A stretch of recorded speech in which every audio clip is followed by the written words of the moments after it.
Ketika menuntut ilmu, usahlah alpa, beri tumpuan sepanjang masa. Tekun belajar, rajin membaca, sentiasa bersedia ilmu di dada. Terang pelita di malam hari, cahaya memancar ke sebuah buku. Membaca buku amalan diri, tanpa dia tiadalah ilmu. Melati kuntum tumbuh melata, sayang merebah di pohon cemara. Assalamualaikum, mulanya kata, saya sembah pembuka bicara.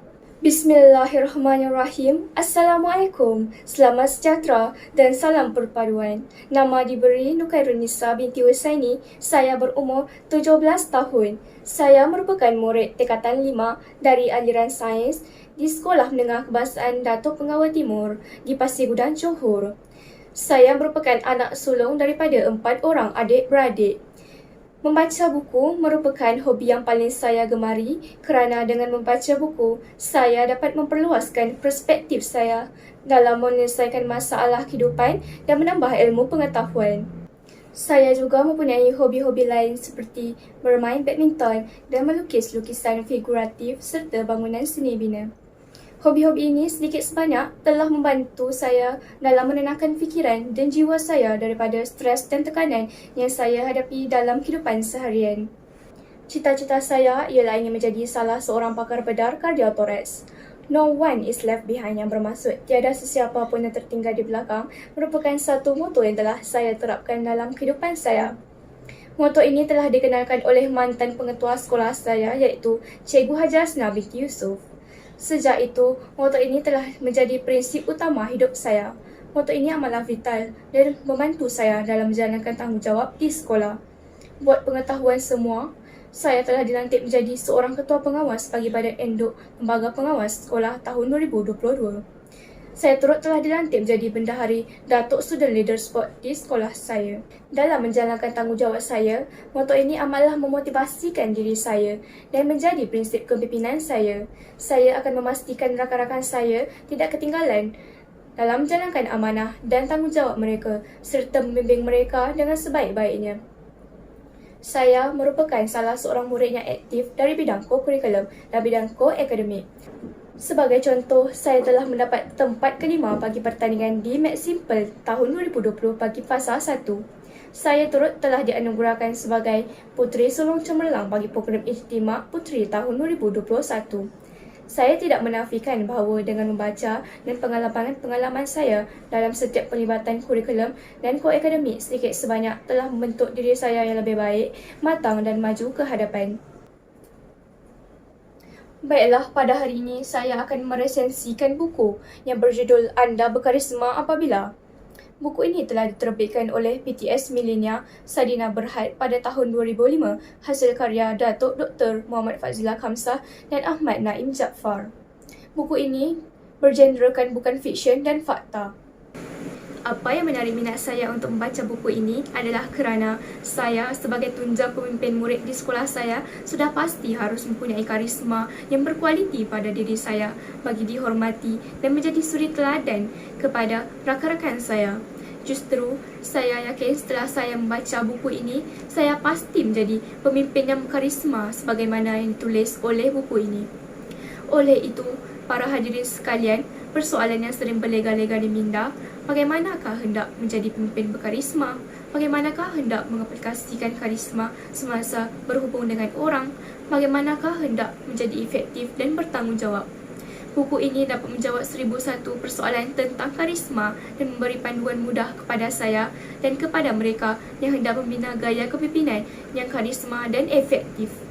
Buku ini bertemakan motivasi seorang pemimpin dalam membentuk sifat karisma dalam diri mereka untuk lebih berketerampilan dan membina gaya kepimpinan yang karisma dan efektif. Apa itu karisma? Menurut Max Weber, karisma diri difahami apabila dirujuk pada kualiti luar biasa individu tanpa mengira kualiti itu adalah sebenar, dakwaan ataupun andaian. Kuasa karisma merujuk pada kuasa yang dimiliki oleh seseorang pemimpin kepada seluruh lelaki dan perempuan secara dalaman atau luaran, yang mana apabila mereka menyerahkan diri mereka kerana kepercayaan kepada kualiti luar biasa pemimpin tersebut. Secara izharnya, Weber telah mendefinisikan karisma sebagai kualiti personaliti yang tidak diperoleh atau dicapai oleh orang biasa tetapi mempunyai asal-usul yang suci menyebabkan dia berbeza dengan orang lain.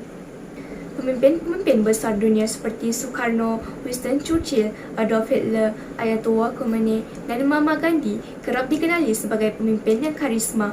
Mereka telah dilihat memiliki kuasa luar biasa yang mampu menemukan jutaan manusia dan sanggup berkorban mengikut mereka.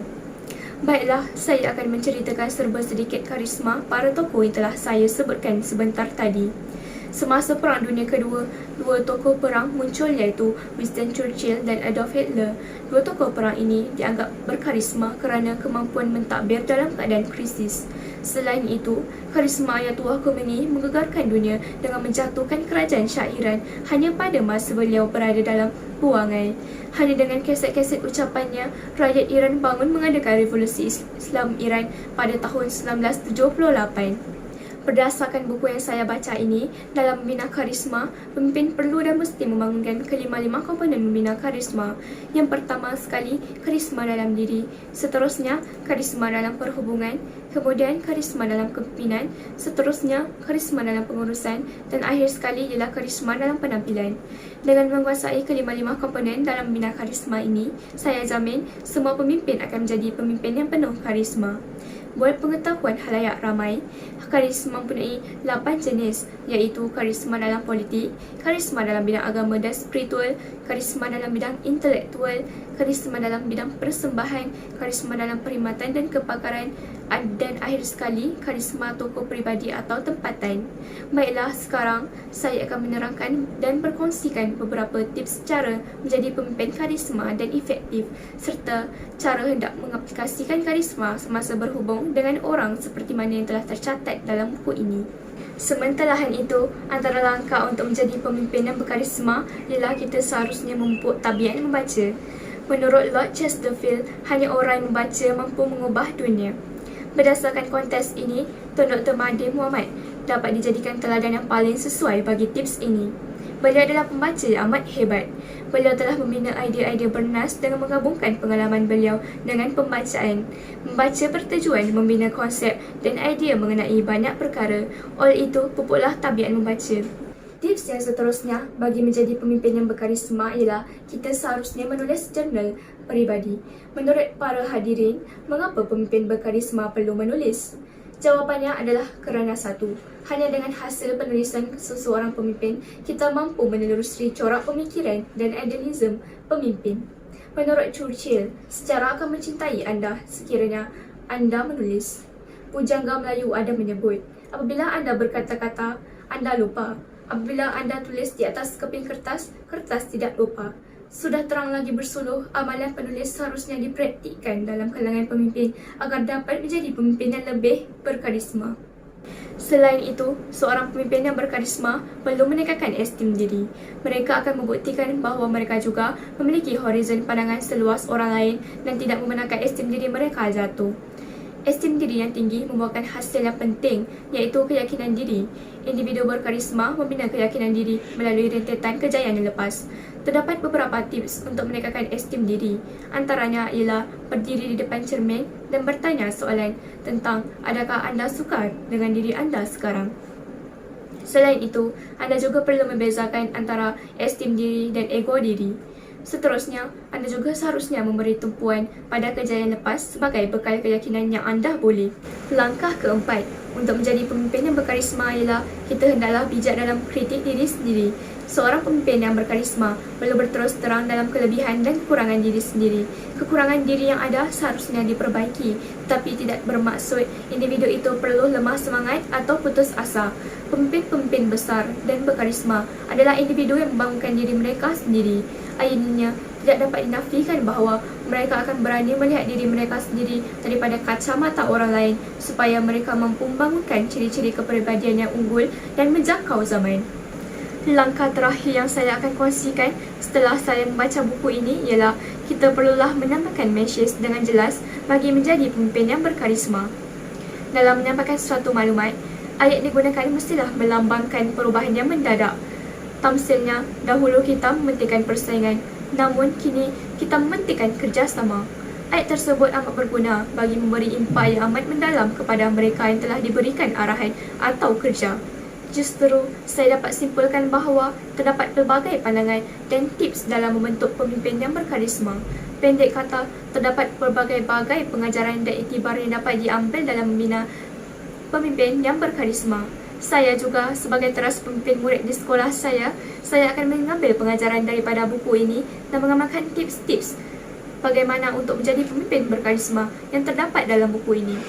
Saya juga berazam dan beriktizam tinggi dalam menjadi pemimpin berkarisma dan menjadikan tokoh-tokoh seperti Soekarno dan Ayatullah Khomeini sebagai ikon dalam menjadi pemimpin yang berkarisma. Sekian, terima kasih.